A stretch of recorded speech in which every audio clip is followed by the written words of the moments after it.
Hello everyone and welcome to today's Crush the MCAT lesson on evolution. The main mechanism of evolution is natural selection, which is survival of the fittest. In this case, fitness is the ability of an organism to successfully reproduce, and nothing else defines fitness. Lifespan, an organism's ability to collect food or protect itself from predators can all contribute to fitness, but importantly, how fitness is defined is just an organism's ability to successfully reproduce. With this in mind, evolutionary success means more percentage representation in the gene pool. If your genes have a higher percentage representation in the gene pool compared to other genes, it means that you are more evolutionarily successful. In order for this to happen, you need to have differential reproduction, which just means reproduction rates differ based on genes. If there was no differential reproduction, then everything would be equally fit and there would be no natural selection. One example of differential reproduction leading to natural selection is, after the Industrial Revolution, dark-colored peppered moths became more abundant than light-colored peppered moths. So if we look at the picture on the right here, we can see a peppered moth, which is dark and light-colored. After the Industrial Revolution, a lot of ash and coal covered the landscapes in Britain. Because this ash and coal covered all of the trees and all of the shrubs and made everything dark-colored, the peppered moths gained more of this black color and got less of this white color. So after the Industrial Revolution, there were many more dark-colored peppered moths rather than light-colored pepper moths. And again, this happened because of ash and coal changing the landscape, leading to differential reproduction, meaning the reproduction rates of the peppered moths differed based on their genes, in this case the gene of their colors. This led to a higher percentage representation for the dark-colored peppered moths, which means that the dark-colored pepper moths more successfully reproduced, which means they had a higher fitness. And this whole process is called natural selection. There's also group selection, which occurs when the fitness of groups are favored, like with altruistic behaviors. For instance, worker bees are infertile, so they can't reproduce, but they ensure the colony's survival by protecting the hive and gathering honey and so on. Okay, some terms you should be familiar with. Selective pressure leads to differential reproduction, which increases the allele frequency of favorable traits. So breaking this down, all this means is if you have favorable traits, it means you have a higher fitness. There's going to be a differential reproduction because those favorable traits are going to be in organisms which more successfully reproduce. And then therefore these genes are going to have a higher frequency of alleles, and this whole process is called selective pressure. Adaptations are traits that increase fitness. So again, remember, fitness is an organism's ability to reproduce. And specializations help organisms find their niche or their role in their environment. For instance, if we look over here at this picture on the right, we can see a beaver working with wood and making a dam in the river. Other animals in the beaver's environment don't use wood as construction material or as food. So the beaver's niche in its environment is working with wood and using it as a food source. The molecular clock is a method of estimating how long ago two species diverged from each other using known mutation rates. For the molecular clock, one could use gradualism, which is assuming slow and continuous change, so constant but very slow mutation rates. Or another method you could use is punctuated equilibrium, which is where there's stability and not many mutations, but some events happen which would cause a rapid change, such as a natural disaster. Okay, these are some types of selection you should be familiar with. The first one we'll talk about, again, is the peppered moths. Over here, this directional selection is only going in one direction, so it's strictly favoring one trait and strictly getting rid of another trait.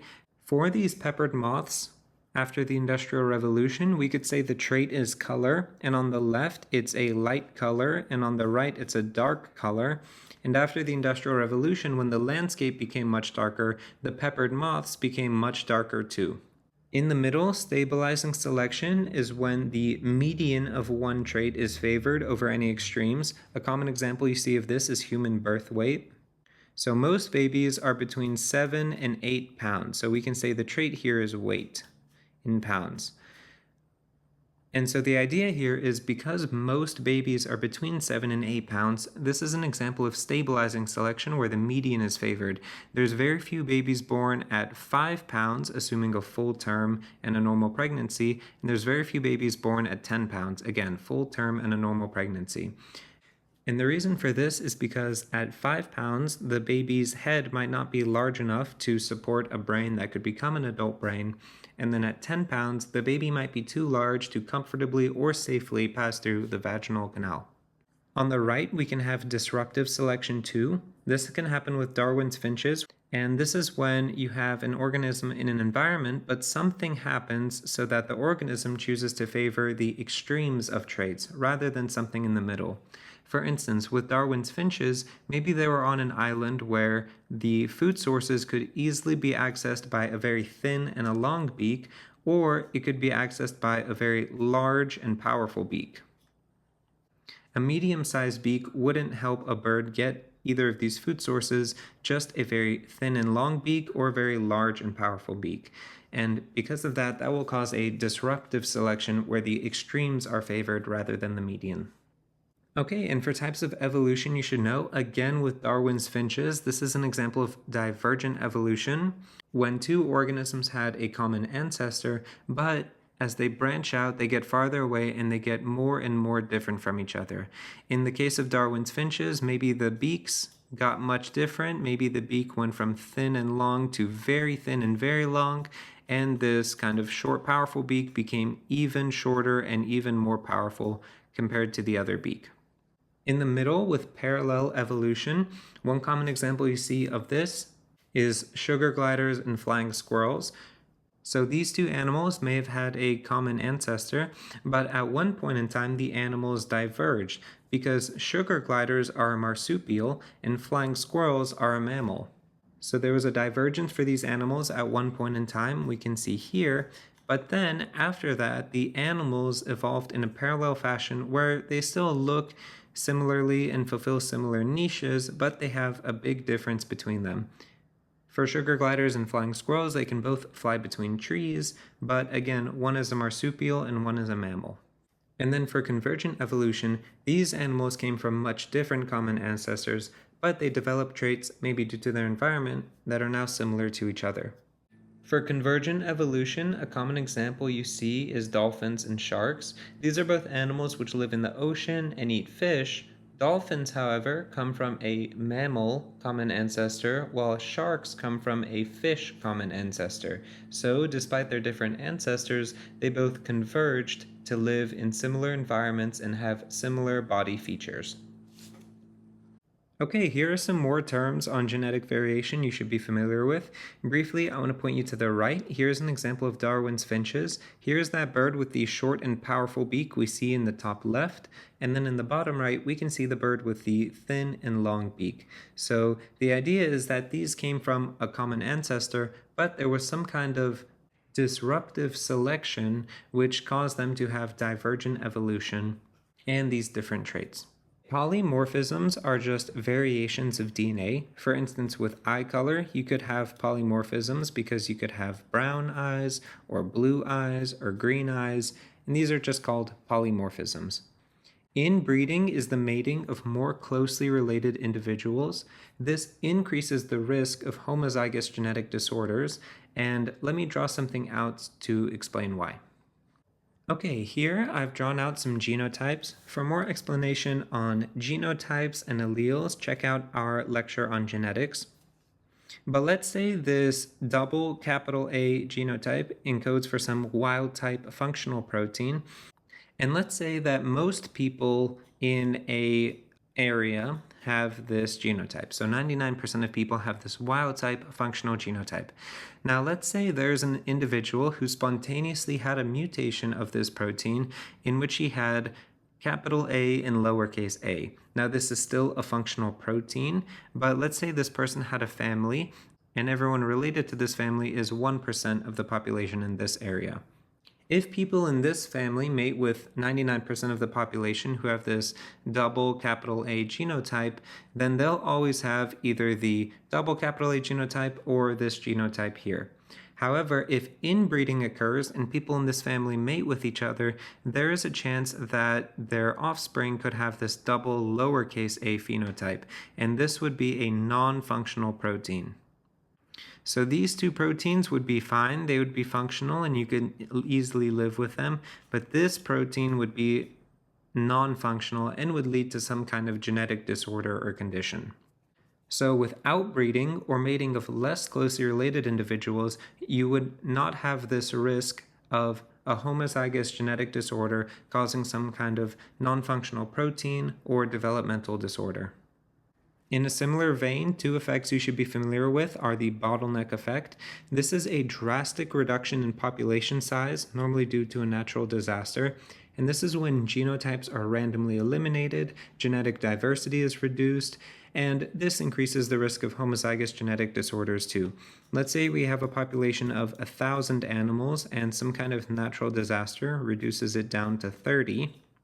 Well, there's a higher chance you're going to have inbreeding because some of these individuals might be more closely related, and this is going to increase the risk of homozygous genetic disorders.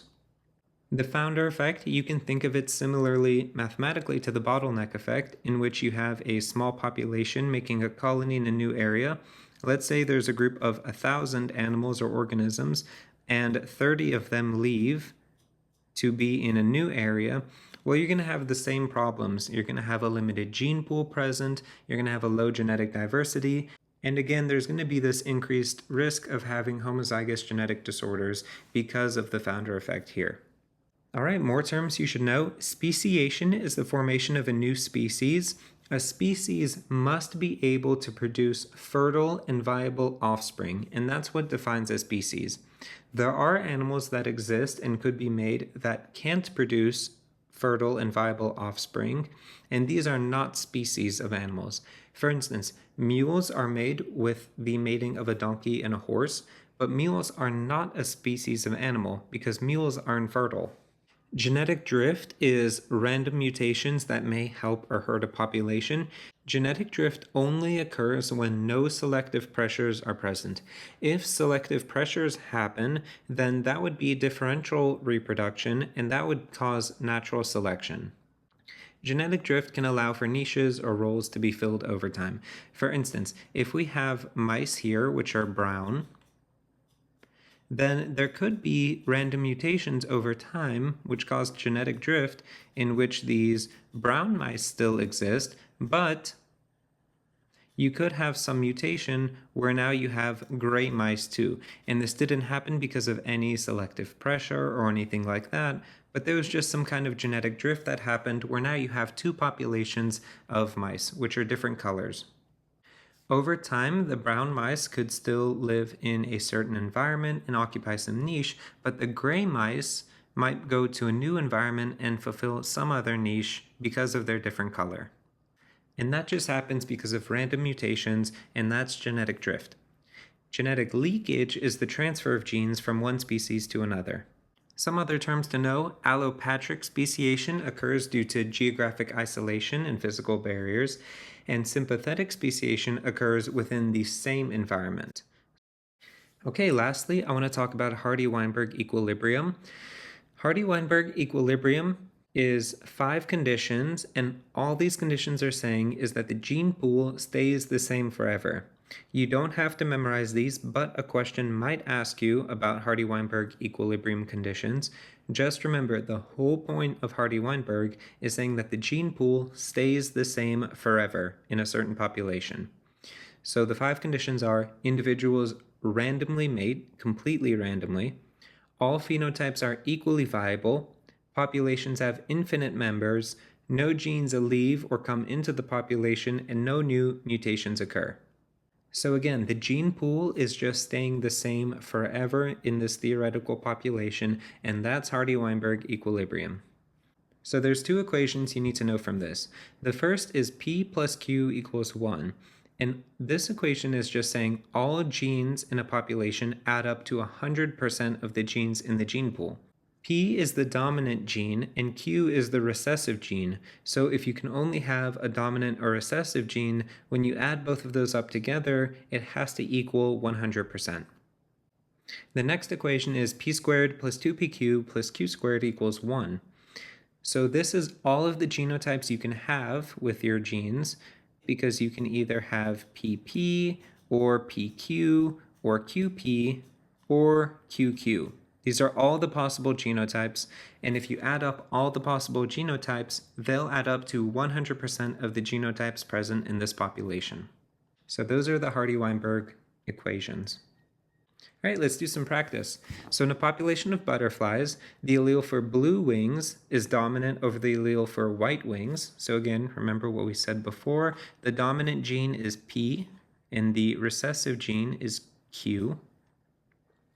A recent genetic survey found that 36% of the butterflies in this population have white wings. Well, if they have the recessive phenotype, then it means that their genotype has to have both the recessive genes. So it has to be QQ or Q squared. Assuming the population is in Hardy-Weinberg equilibrium, what is the frequency of the dominant allele in the population? So again, we're looking for P here. So the only number we have here is 36%, or 0.36, and this represents q squared. Writing out our equations, as a reminder, we have p plus q equals 1. And that's actually the only equation we need to solve this, but for the sake of completeness, I'll write out this too, p squared plus 2pq plus q squared equals 1. So at this point, we need to find p, we know q squared, and from q squared, we can derive q. So let's derive q from this. Well, we need to take the square root of both sides, so we have the square root of 0.36 equals the square root of q squared. The square root of something squared just turns out to be that variable, so we have q equals. And for the square root of 0.36, we need to think about what can multiply by itself to get 36. If thinking about the decimals is difficult, don't worry. You don't have to do that math. You can also just do the square root of 36 and you'll get the same number too. In this case, the number that multiplies by itself to get 36 is 6. Turning that into decimal form, we get 0.6. So the answer is 0.6 for Q, but we need to find the dominant allele. So plugging that into our equation above, we have P plus 0.6 equals 1. And if we subtract 0.6 from both sides, we get P equals 0.4, leading us to our final answer, A. And that concludes our lesson on evolution.